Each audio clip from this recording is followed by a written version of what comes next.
Alhamdulillahirabbil alamin. Allahumma salli ala sayyidina Muhammad wa ala ali sayyidina Muhammad. Allahumma salli ala Muhammad wa ali Muhammad. Bapak Ibu, saudaraku, assalamualaikum warahmatullahi wabarakatuh. Sekarang bulan puasa 1442 Hijriah. Mudah-mudahan kita bisa puasa untuk Ramadan tahun-tahun berikutnya. Kalau memang Ramadan kali ini adalah Ramadan yang terakhir, ya mudah-mudahan kita mendapatkan husnul khatimah. Bapak Ibu, dari berbagai tema penting di dalam Islam, ya, kita adalah tentang masalah qiyadah, tentang masalah imamah, tentang masalah kepemimpinan. Allah telah mengirimkan begitu banyak para nabi, para rasul untuk memimpin umat manusia. Tapi ternyata bukan hanya tidak direspon, bukan hanya tidak diikuti oleh sebagian besar masyarakatnya, tetapi malah dimusuhi, dianiaya, diteror, bahkan tidak sedikit yang dibunuh oleh kaumnya.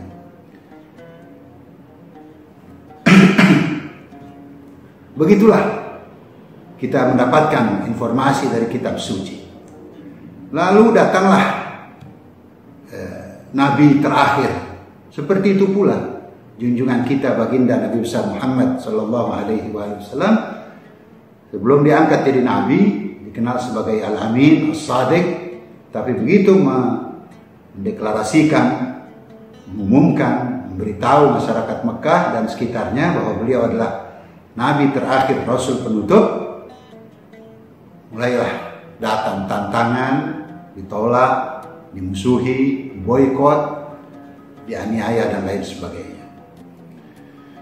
Berjalanlah waktu sampai kita pada hari ini 1442 Hijriah. Sudah cukup lama, 1442 Hijriah. Nabi kita meninggal tahun 11 Hijriah. Umat Islam pada khususnya dan umumnya seringkali mendapatkan pemimpin yang buruk, pemimpin yang tidak bisa membawa mereka kepada ridho Allah, tidak bisa menegakkan keadilan, tidak serius memerangi kejahatan dan lain sebagainya. Buya Syafi'i Ma'arif kemarin menulis bahwa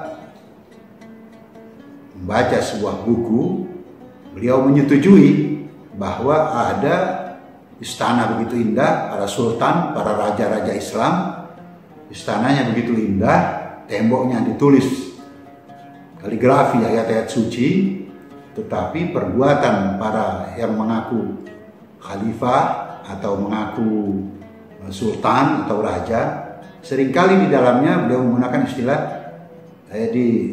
terjadi di dalamnya satu pergulatan. Tentang apa di dalamnya? Tentang gundik, tentang intrik, tentang klinik, ya. Banyak sekali mengecewakan Allah, mengecewakan Rasulullah, dan mengecewakan tentu masyarakat luas. Nah, sebenarnya umat Islam sudah dijanjikan oleh Allah bahwa pada akhirnya yang menang adalah mustadafin, orang-orang yang dilemahkan, orang-orang yang dianiaya. Mustadafin bukan maksudnya miskin, miskin secara materi mungkin, tapi secara pemikiran, akal sehat, ilmu boleh jadi tinggi.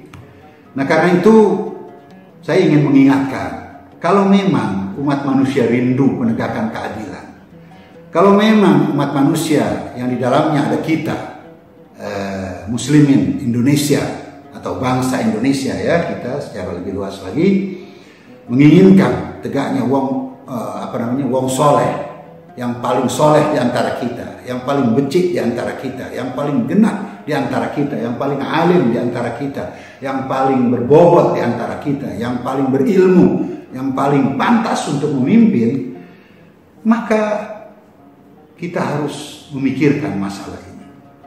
Ya, karena pada akhirnya nanti sebelum kepemimpinan Imam Mahdi, kalau Imam Mahdi kan sepakat, Sunni, Syiah sepakat, beliau akan menegakkan keadilan. Yamla'ul arda qistan wa adla ba'da muliat zulman wa jawra.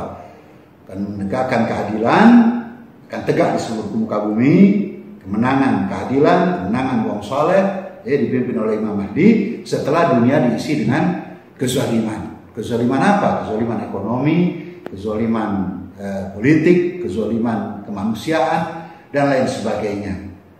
Terutama kezaliman menolak keluarga Rasulullah, mencurigai keluarga Rasulullah. Semua boleh dibicarakan. Kalau mulai dibicarakan keluarga Rasulullah, mulai alergi, mulai menuduh ini dan itu dan lain-lain. Ini artinya kezaliman yang sangat. Kenapa? Karena keluarga Rasulullah disucikan oleh Allah. Innama yuridullahu liyudhiba ankum rijsa ahlal bait wa yutahhirakum tathira. Karena keluarga Rasulullah mencintai mereka sebagai upah daripada perjuangan Rasulullah. Siapa yang minta ini? Yang minta adalah Allah Subhanahu wa taala. Qul, katakan wahai nabiku, katakan apa ya Allah? Ya, Nabi diminta untuk qul la as'alukum alaihi ajran illa al-mawaddata fil qurba. Aku tidak minta apa-apa atas jerih payahku melainkan cintailah keluargaku. Kenapa? Karena di dalamnya ada prestasi paling tinggi, di dalamnya ada kepemimpinan yang paling berbobot, di dalamnya adalah jaminan, ada garansi. Kalau muslimin tidak mau berpecah belah, ya cintai keluarga Rasulullah, ikuti keluarga Rasulullah seperti yang dikatakan oleh keluarga beliau, wa ja'ala imamatana amana minal furqa wa ja'ala ta'atana nizaman lil millah. Allah yang menciptakan ini. Kalau mau agama yang teratur, ya, maka taatilah keluarga Rasulullah. Kalau mau agama yang betul-betul kita jauh daripada keterpecah belahan, kalau sudah kompak berwibawa, artinya kalau mau beragama yang sangat berwibawa, agama yang sangat santun, agama yang disenangi oleh kemanusiaan, ya berimamalah kepada keluarga Rasulullah. Nah, jadi saudaraku yang saya cintai, di Ramadan kali ini saya ingin mengingatkan, ya, udah banyak kaum muslimin yang dicurigai oleh banyak orang. Karena apa? Karena galak bukan hanya kepada non-muslim, kepada sesama Islam galak, mengkafirkan, menghina, neror, bahkan tidak jarang mereka menganiaya, membunuh dan lain-lain. Sebagian besar lagi kaum muslimin sebenarnya baik, tapi tidak tahu siapa musuh yang harus dicurigai, diwaspadai, dan siapa teman yang harus digandeng. Teman yang mesti digandeng dalam iringan seperjuangan justru dimusuhi. Musuh yang sangat berbahaya justru diajak berteman mesra, duduk berdampingan. Ini keliru besar. Jadi saya ingin mengingatkan lagi, penegakan keadilan bisa dipercepat. Sebelum Imam Mahdi menegakkan keadilan dan setelah dunia diisi dengan kezaliman, maka jangan biarkan putra Islam terbaik disingkirkan. Jangan biarkan apa yang disebut oleh Pancasila kita, bahwa negara kita ini harus dipimpin oleh kerakyatan yang dipimpin oleh hikmat kebijaksanaan dalam permusyawaratan perwakilan. Ya, ini sangat baik ada di tengah masyarakat. Setiap bangsa punya putra yang penuh hikmat bijaksana. Setiap bangsa, setiap masyarakat, setiap negara di dunia ini insya Allah memiliki putranya yang paling ngerti hikmat sehingga bisa bertindak bijak. Karena itu kita muslimin harus jeli melihat ini. Bagaimana caranya? Ya, kita lihatlah keluarga Rasulullah, kepemimpinan keluarga Rasulullah, cintai keluarga Rasulullah.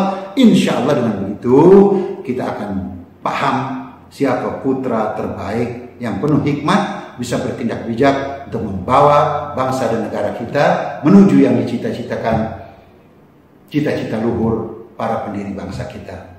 Selamat berpuasa, mudah-mudahan kita panjang umur. Kalau tidak ada umur lagi, mudah-mudahan husnul khatimah indal maut. Dan semoga Allah mengampuni kedua orang tua kita yang telah meninggal dunia atau yang masih hidup. Aqulu qawli hadza wa astaghfirullah li wa lakum wa lisairil muslimina wal muslimat wal afu minkum. Wassalamualaikum warahmatullahi wabarakatuh.